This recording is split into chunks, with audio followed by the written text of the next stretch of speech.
Haleluya, haleluya. Nongeye kubasuhuza inshuti z'umusaraba, bana b'Imana dusangiye urugendo rugana mu ijuru.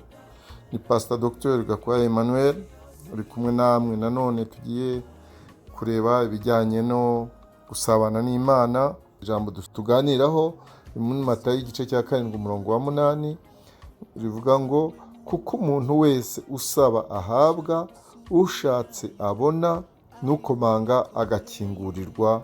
Amen. Abashate kureba utigeze kuvuga, abashate kuririmba. Iri jambo rije rikurikira umurongo wa 7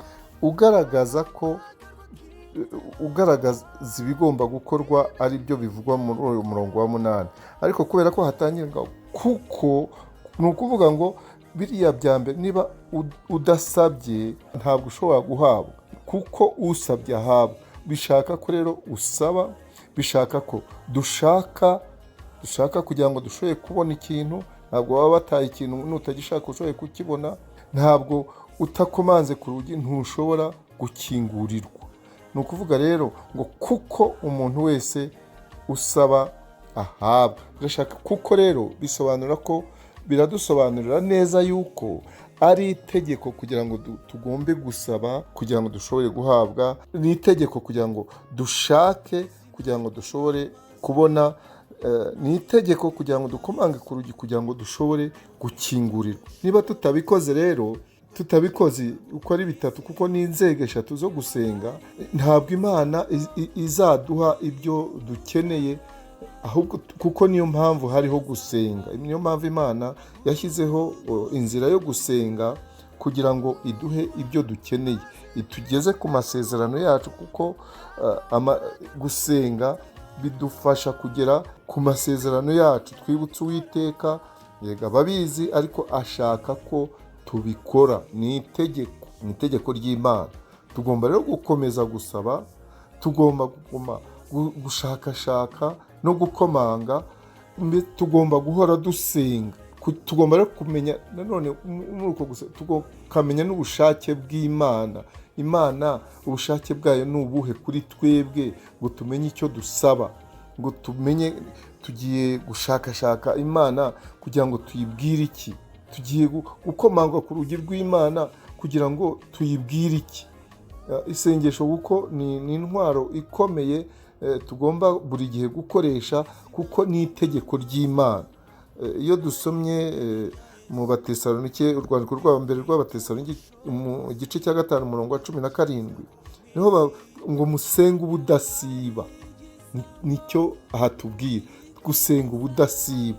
Ni buri gihe rero, no gutitiriza buri gihe, dutitiriza Imana, dusenga ariko tuzi neza ubushake bw'Imana, tuzi neza icyo Imana ishaka ko dukora, tukamenya n'icyo tugomba kuyisaba kidufitiye umumaro, tukagira ubwenge bwo gusaba Imana.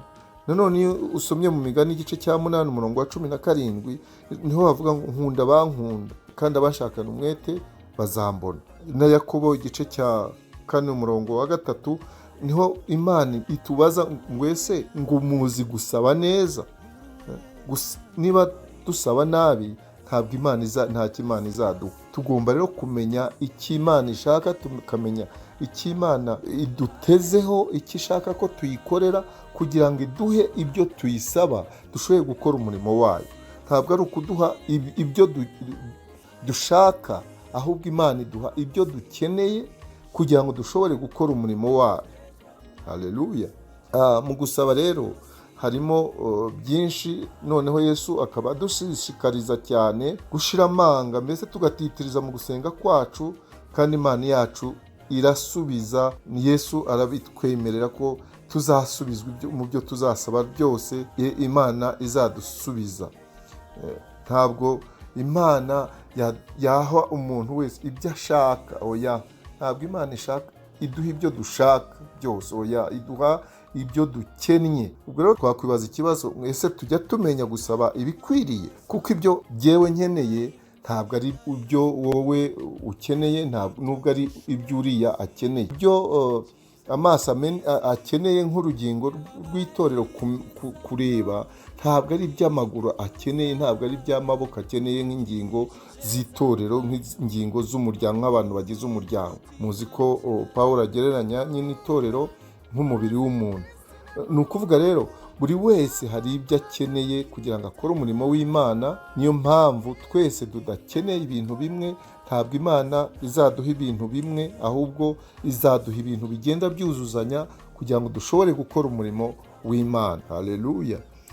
Mu gusenga rero harimo byinshi twagombye kumenya gusaba Imana kandi bikwiriye, nk'uko Salomo yagiye gusaba Imana akayisaba ubwenge. Imana igashima cyane gusaba kwe, kubera ko yasabye ubwenge yarabumuhaye, kandi muha n'ibindi byinshi. Kubera iki? Kubera gusaba neza, gusaba igikwiriye. Tugomba gusaba nanone hejuru y'ubwenge, twagombye gusaba kumenya Imana no kumenya Yesu Kristo, tukarushaho kuyimenya. Niturushaho kuyimenya tuzarushaho kumenya ibyo dushakaho. Tugomba gusaba Imana nanone nko kwihangana, kuko kwihangana ni imbuto nziza cyane kandi ikunda kunanira abenshi batera iyo mbuto, kuko ni imbuto kandi ni imbuto nziza. Ikindi twasaba, gusaba urukundo rero, ugakunda bagenzi bawe, ugakunda umuvandimwe wawe, kuko ngo udakunda umuvandimwe we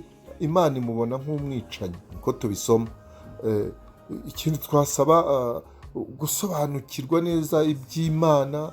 Imana ikarushaho kuduha kurushaho kumenya no gucengera ubwenge bw'Imana, ikaduha ubwenge bwayo tugasobanukirwa no kwimenya. Urumva rero harimo byinshi tugomba kwiga ku Mana, turusheho kuyimenya, tukamenya ko tugomba kwizera, tukamenya ko tugomba gutumbira Yesu, tukamenya ko tugomba gukiranuka. Ibyo byose iyo tumaze kumenya ko twagombye gusaba Imana, kwizera no gutegereza igihe cyayo, tukamenya gutumbira Yesu, kuko ari we cyitegererezo cyacu mu gusenga. N'ibindi byose ni we cyitegererezo cyacu, kuruta kuba abantu uwo ari we wese w'umuyobozi w'umuntu kuba yakubera icyitegererezo. Komeza gukiranuka, gukurikirana, gukomeza kureba kuri Kristo, niho tuzabona igihembo kidukwiriye, kandi dutegereje ibihembo ku Mana, kuri Yesu. Kuko nidusaba akaduha ibyo dukennye kugira ngo dukore umurimo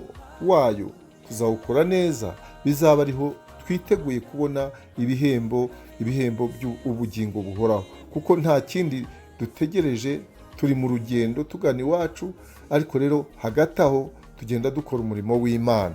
Haleluya. Tujyana ubutumwa bwiza.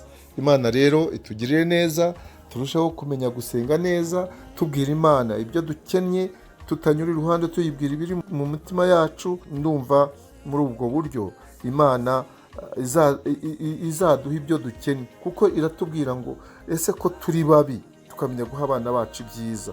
Iyo nk'Imana ikiranuka, nk'Imana yera, nidusaba umwuka wayo wera, nidusaba kubana n'umwuka wayo wera, ntiwudukuremo kubera kugenda nabi, nidusaba umwuka wayo wera izabura ite kumuduha, kuko ni ikintu, ni impano Imana yabiduhaye ikomeye cyane. Uwiteka rero abane natwe kandi atugirire neza, mugire umugisha uturuka ku Uwiteka Imana. Amen.